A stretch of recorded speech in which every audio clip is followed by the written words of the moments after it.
Hi my dear friends, I'm Nazanin and welcome to another video of my travels. I hope you're doing well and you like my videos. I would be very happy if you press that subscribe button right now to join my channel and my friends. Let's watch the video together.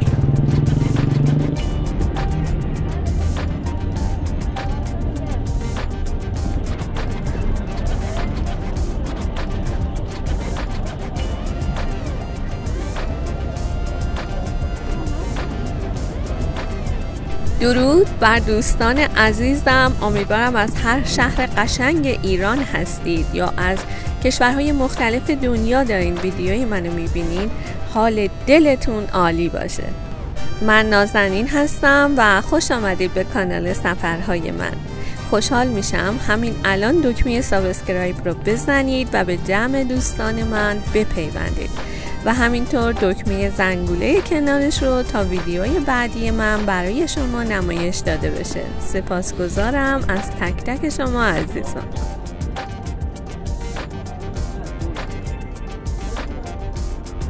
دوستان، امشب آوردمتون به خیابون فرشته. حتما اسم این خیابون رو یک بار هم شنیدین، جایی که میلیاردرهای تهران ساکنن و آرزوی خیلیا داشتن یه آپارتمان تو این خیابونه. میخوایم با هم بریم به دیدن پاساژهای لوکس، رستوران ها و کافی شاپ های این خیابون.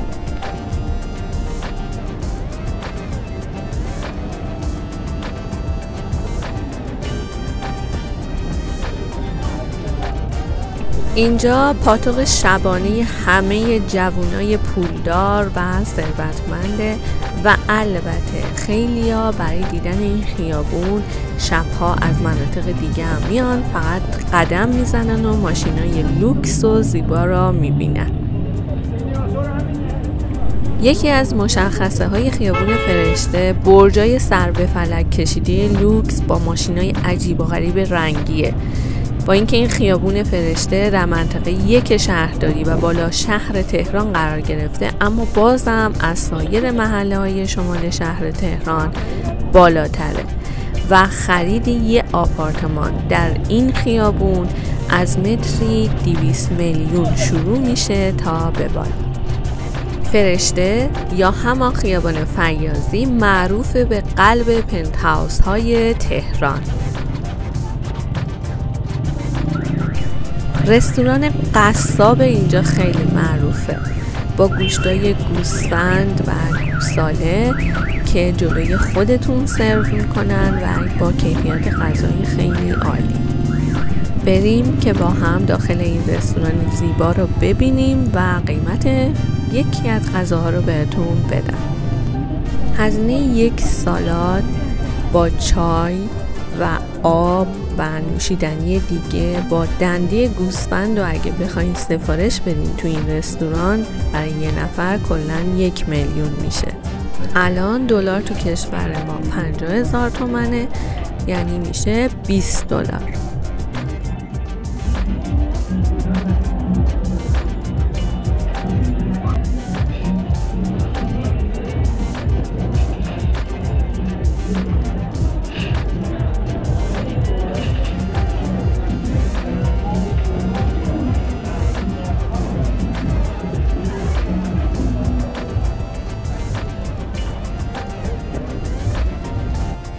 خب بریم با هم یکی از مراکز خرید این خیابون رو ببینیم به اسم سام سنتر که من خودم از دکوراسیون و نمای اینجا خیلی خوشم اومد. بریم که با هم ببینیم.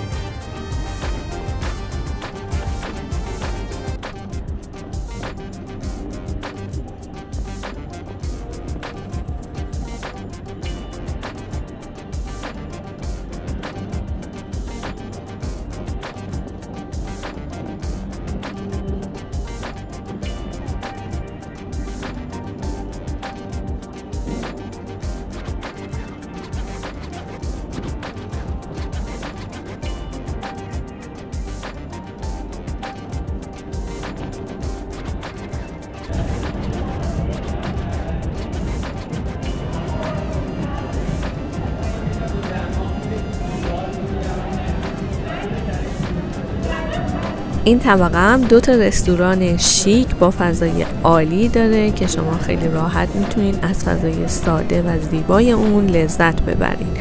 قهوه های سام کافه هم خیلی معروفه.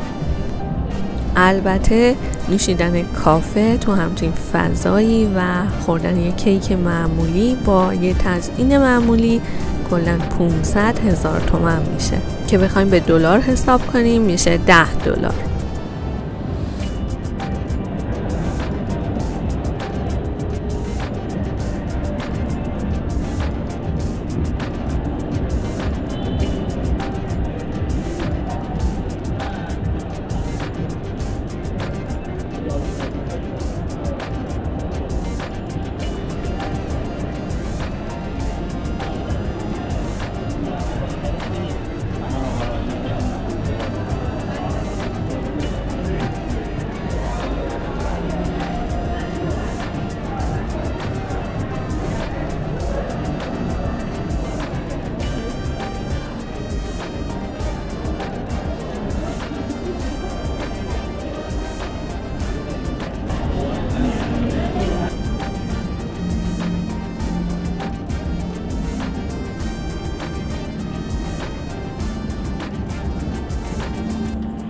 تو این طبقه همکف یک مغازه کیف و کفش چرم هست با دیزاین خیلی زیبا که برای من خیلی جالب بود و متفاوت بود از دیزاین و نمای کیف و کفش های دیگه.